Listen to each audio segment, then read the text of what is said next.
Hello and welcome to Crow's Little World.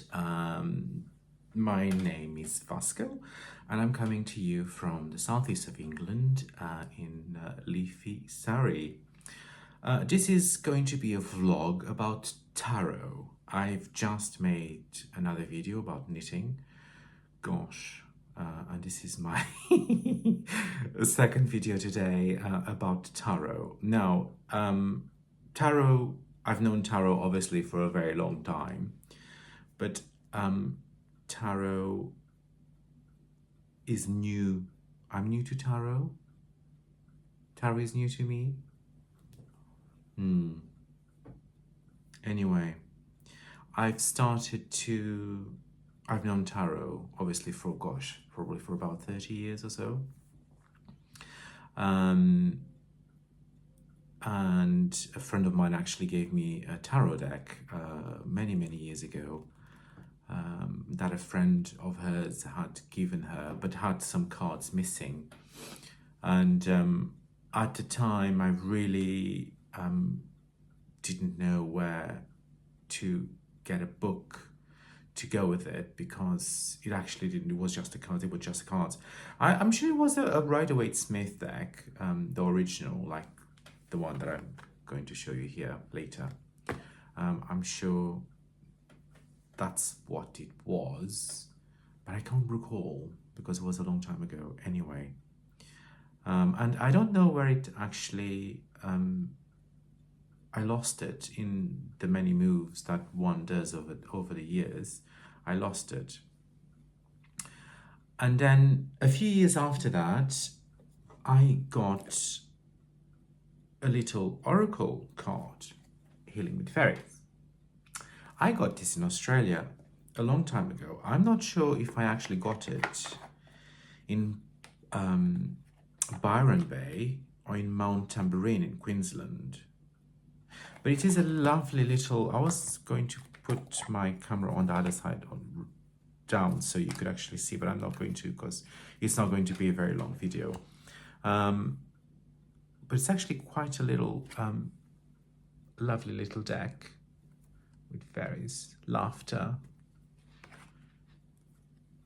visualization, new opportunities, and so on. I will probably show it properly on my next episode, because I think it's quite lovely, but I don't actually use it as often as I used to use it every day once upon a time, and then I stopped using. I guess, I don't know, life got in the way or something. I have no idea. I stopped using it. But I'm gonna have to start using that every day again, because it's a lovely little card, and as it was the first one that I ever got, I actually want to use it. It's got a little booklet.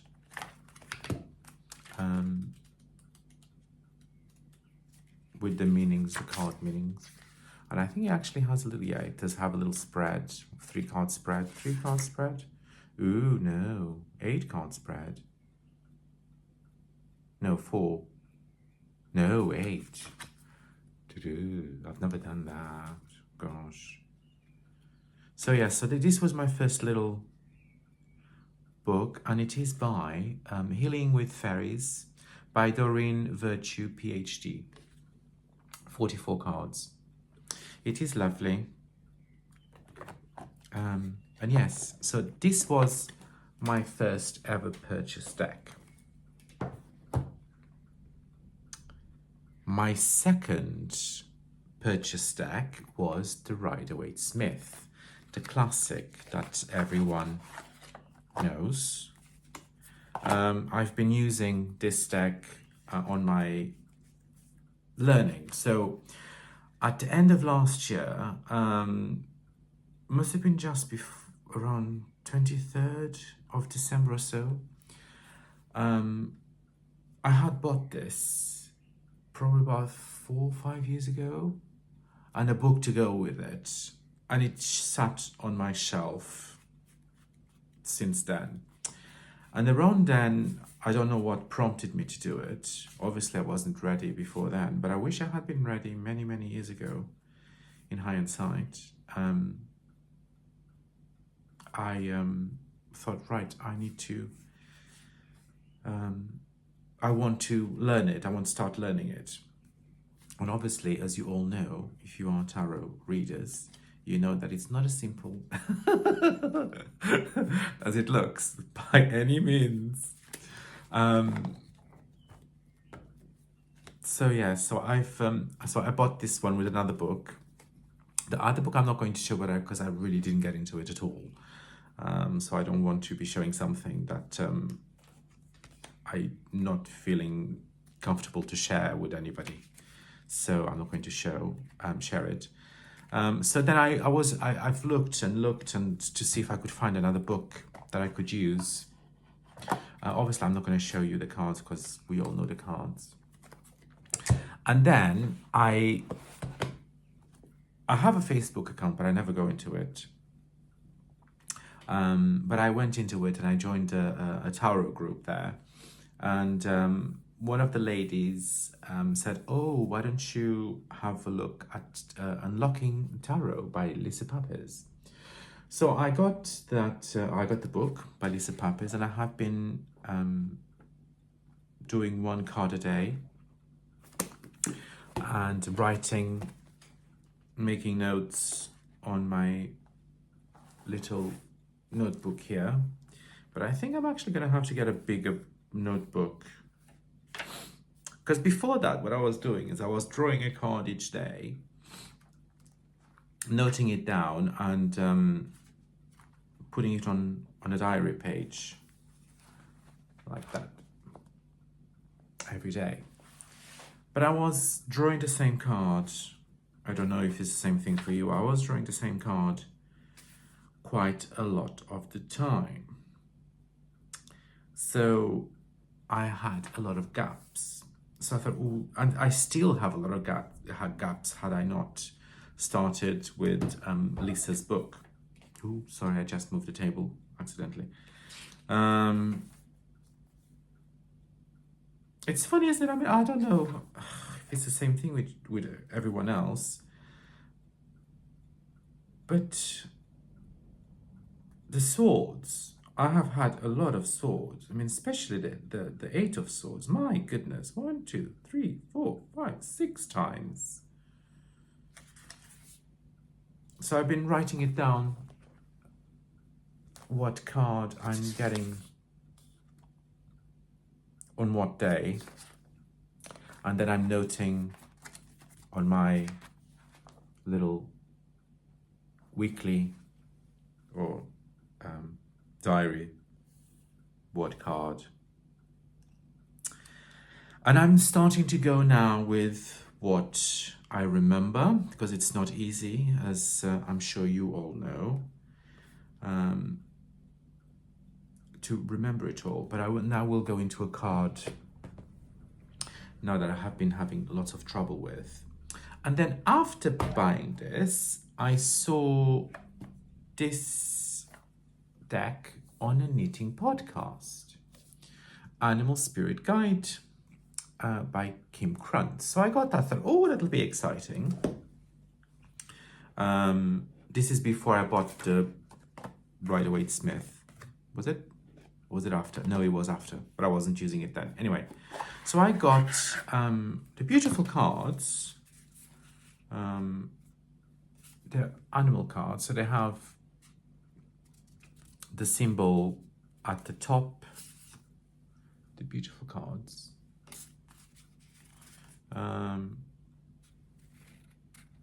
Oh, I should have put the camera down. But I just cannot, I'm not connecting to it at all. So I've asked a friend if they wanted, and they said yes. So I'm gonna pass it on. The cardstock is lovely. I don't think this was an indie to begin with, and then went mass market. This is a mass market one because I got it off Amazon. I know. I didn't know any better back then. I got the Rider-Waite-Smith from Amazon as well. Anyway. So yeah, so I'm gonna pass it on. It is a lovely deck, but I just did not connect with it. So it's not because I don't like it that I'm not keeping it. It's just I didn't connect with it. So I'm passing it on to someone who is going to actually use it and love it. And so these are the first decks that I bought. I have bought a fair few since then, despite the fact that I'm still learning. Oh, I haven't showed you my emotional support chicken. She's helping me today to keep me calm. She's on my knitting podcast, well, my knitting vlog that I just did. I've talked about her a little bit. She's lovely. She's keeping me company. Anyway, what was I saying? I don't remember now. Oh yes, so those were the first decks that I got. I have got a fair few, well, not a fair few, I've got a few others since then, which I will show in due course. But yesterday, a lovely friend sent me a wonderful parcel full of the most wonderful things, which I got terribly emotional. God, I'm actually getting emotional now just thinking about it. And I had last week, well, actually yesterday, I have been drawing the moon. I drew the moon, and in this, I still cannot get my head around the moon. And it's full moon today. Did I say that earlier? It's full moon today. And it's being kind to me today, because I do get affected by the full moon. I think we all do get affected by the full moon, don't we? Everybody, but some more than others, but I get terribly affected by it. Sometimes good, sometimes bad, and this time is good. So let's roll with it. So I have had a difficult time understanding the moon. But yesterday, my friend sent me this lovely deck, which again I will showcase properly in due course. But it's called a Tarot Basics, and the cards have, from what I've read so far, have a bit, this is the moon, have a bit of Marseille, Rider-Waite-Smith, and Thoth in them. I have gone through, I am familiar with Thoth, but I don't have a Thoth deck yet. I will probably get one, because the more I see the artwork on it, the more I like it. So I may not start learning it for a long time, but I will probably get it. But anyway, so this deck that my friend sent me, it is quite stunning. I will eventually show it to you, but I just thought I'd show the moon card today. Well, first because I couldn't understand it, and funnily enough, because today is full moon. And I'm going to read what, I hope it's not too boring for you that know what the moon card represents. So it says the moon, redemption. The moon stands for collective unconscious, like the image of the crayfish in the Waite and Marseille cards, and of the crab beetle pushing the sun up from a great depth in the Crowley card. The moon brings hidden primeval feelings and omens to light. The card shows heaven alive and churning the journey of life, providence, and many other layers of energy. Just as on a night with a full moon, emotions are easily stirred. Here you are asked to confront them, to confront some of your most overwhelming feelings. Maybe you're dealing with mood swings right now, but you can't easily identify them. The danger lies in letting yourself be absorbed by the emotional roller coaster. Instead of merely stepping into the picture, you might consider diving into it, like the crayfish or the scarab beetle, and howl at the moon like the dog. Of course, you can also choose to just stand there and be petrified like the towers. Your big adventure now is your ability to put yourself in the shoes of every living being. Nothing that is human is foreign to you, and you will be equally at home in the past, present, and future. You will learn to move and stand securely on your own two feet.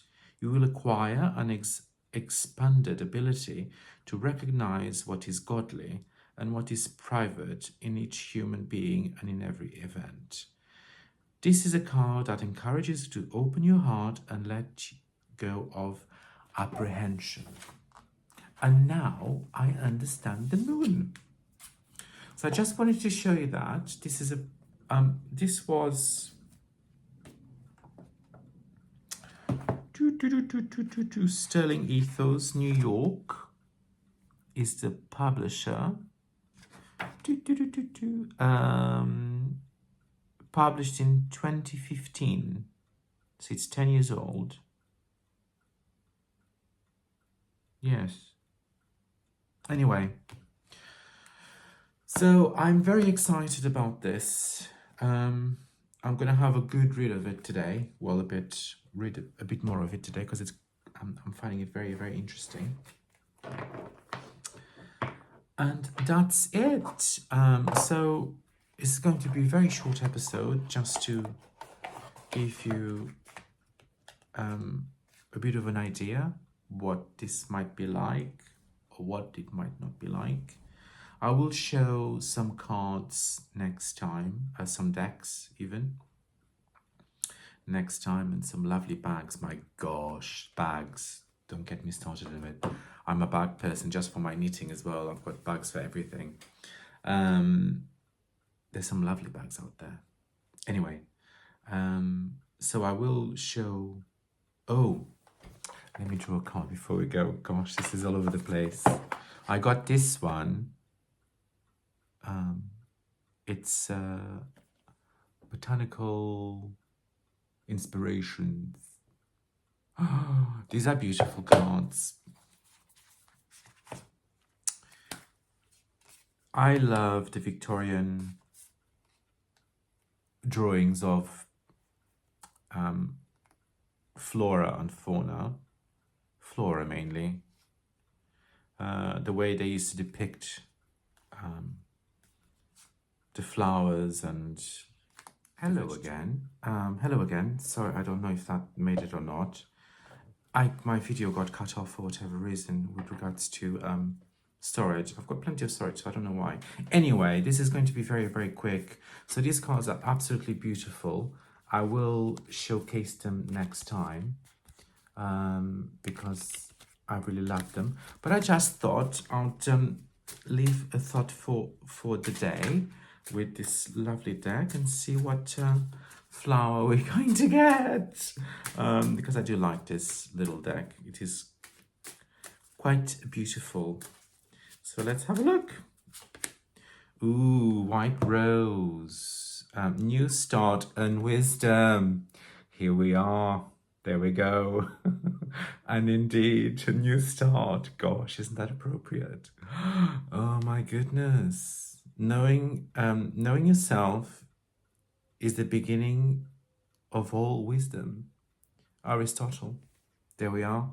My dear friends, I will leave you now. Thank you for watching if you have made it through to this to the end.